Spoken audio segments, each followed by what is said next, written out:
Hello, welcome. The latest developments and a look back at the last 7 days too. You're watching the weekly here on RT. Now, ethnic Armenians in the contested Nagorno-Karabakh region say the shelling that started late on Friday is still continuing. That's despite Azerbaijan saying on Sunday that it's halting its military and retaliatory measures. Meanwhile, journalists from the Sputnik news agency's Armenia bureau travelled to a town in the east of the disputed territory and say they've heard explosions. The town has been under shelling since yesterday. We have come to see for ourselves.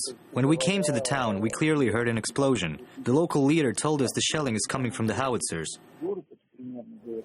Azerbaijan and Armenia accuse each other of provoking hostilities, which have killed at least 30 soldiers so far. Azerbaijan says it's lost 12 troops and that a military helicopter was shot down and a tank was also blown up, while Armenia says 18 ethnic Armenian troops died early in the fighting. Here's RT's Murad Gazdiev with more. We're in the capital of the self-proclaimed Republic of Nagorno-Karabakh, and we've been speaking to officials here as well as members of the general public, average citizens in the street, about their version of events, about what happened here. They say that Azerbaijani military forces began shelling the self-proclaimed Republic from all directions, the worst violation of the ceasefire established 20 years ago.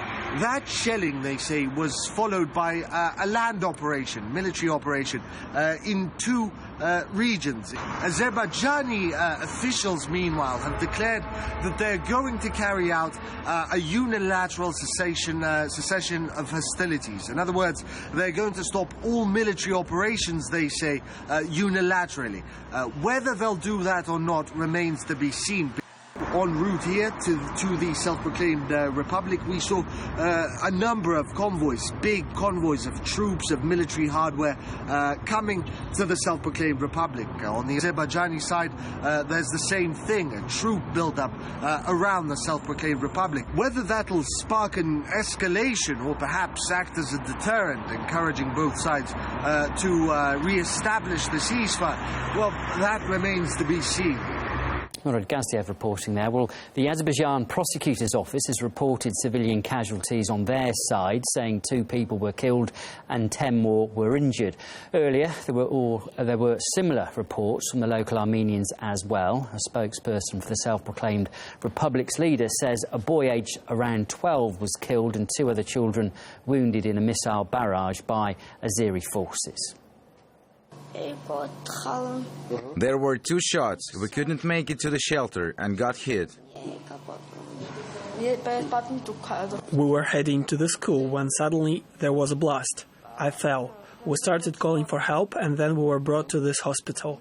I got serious thigh injury and fractured my right leg in many places. It were Azeris shooting at us. Well, the conflict first erupted there in the late 1980s when a pro-independence movement emerged.